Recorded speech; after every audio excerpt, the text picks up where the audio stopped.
정말 하나님의 사랑과 하나님의 인도하심이 언제나 내 삶 속에서 끊이지 아니하고 나와 함께하고 있는가? 이런 하나님의 함께하심에 대한 확신도 흔들리게 되는 것입니다. 그러나 여러분, 우리의 믿음은 내가 하나님을 붙들고 있기 때문에 지속되는 것이 아닙니다.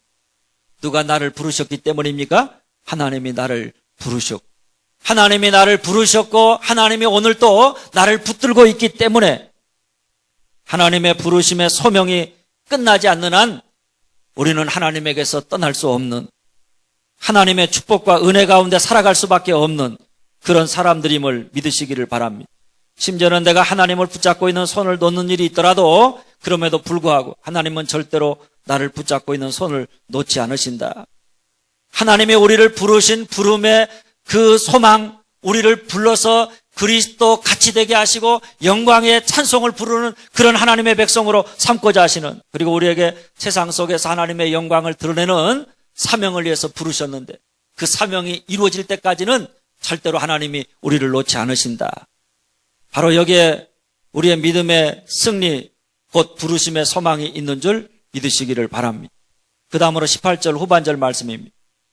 성도 안에서 그 기업의 영광의 풍성함이 무엇이며, 여러분, 하나님이 우리를 부르셨다는 것이 우리의 믿음의 시작입니다. 우리가 어떻게 믿음 생활 시작했느냐? 하나님이 부르셨기 때문입니다. 그리고 세상에 많은 어려움이 있지만 왜 그 어려움 속에서 우리가 어려움을 잘 견뎌나가고 최후의 승리자로 설 수밖에 없는 이유는 그 부르신 하나님이 부르심의 목적을 분명하게 이루실 것이기 때문입니다. 여러분, 성도 안에서 그 기업의 영광이 풍성함 무엇이며 라고 하는 이 말씀은 부르심이 성도의 삶의 시작이라고 한다면 기업의 영광, 이것은 성도들의 끝입니다. 성도는 그 마지막에 어떤 사람이냐? 하나님의 소유의 풍성함을 누릴 사람들이다.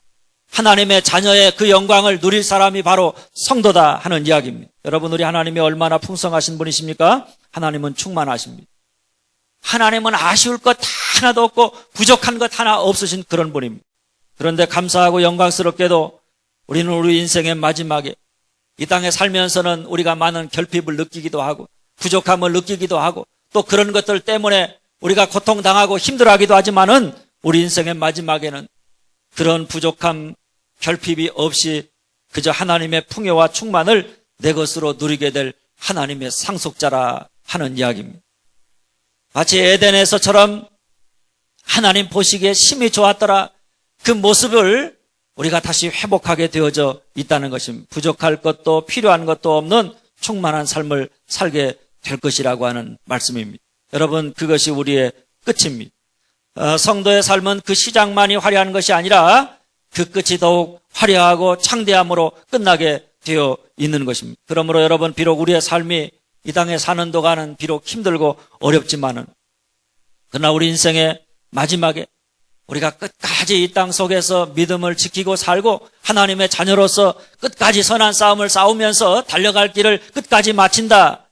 그러면 그 마지막에 하나님이 우리에게 주실 영광스러움, 상속자로서의 그 모든 기업의 영광의 풍성함을 하나님이 우리에게 주신다. 이 영광스러움을 바라보면서 소망 가운데 살아가는 여러분들이 되어줄 수 있기를 바랍니다.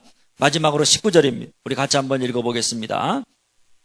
그의 힘의 위력으로 역사하심을 따라 믿는 우리에게 베푸신 능력의 지극히 크심이 어떤 것을 너희로 알게 하시기를 구하노라.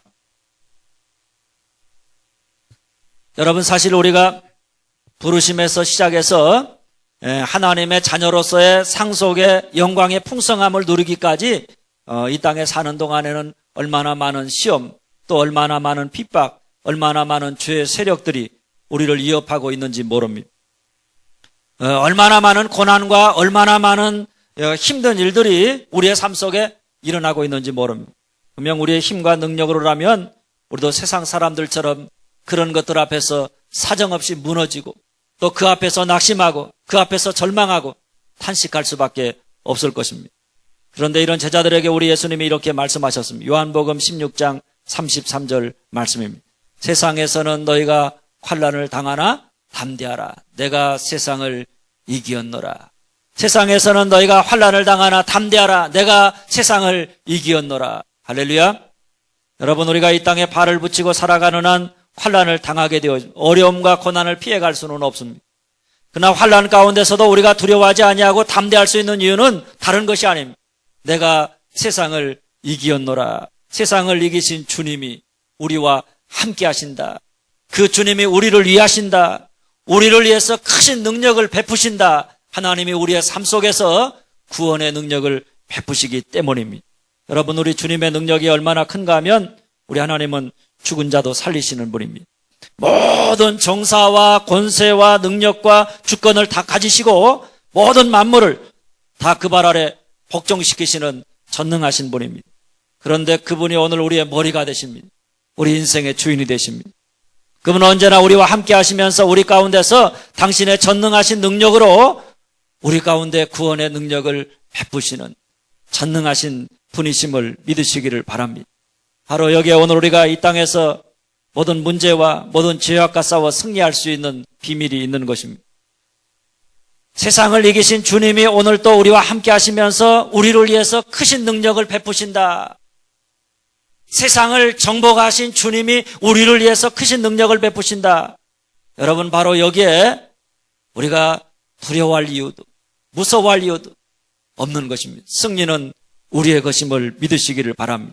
그러므로 성도는 이런 하나님의 능력의 지극히 크심을 바라보면서 환난 가운데서 우리가 환난 때문에 그 무거운 짐 때문에 짓눌려서 탄식하기보다는 주님을 바라보고 주님을 바라볼 때마다 주님이 우리에게 크신 능력을 베푸시는 놀라운 축복을 허락해 주실 줄 믿고 환난 가운데도 담대하게 믿음으로 나아가는 줄 믿기를 바랍니다.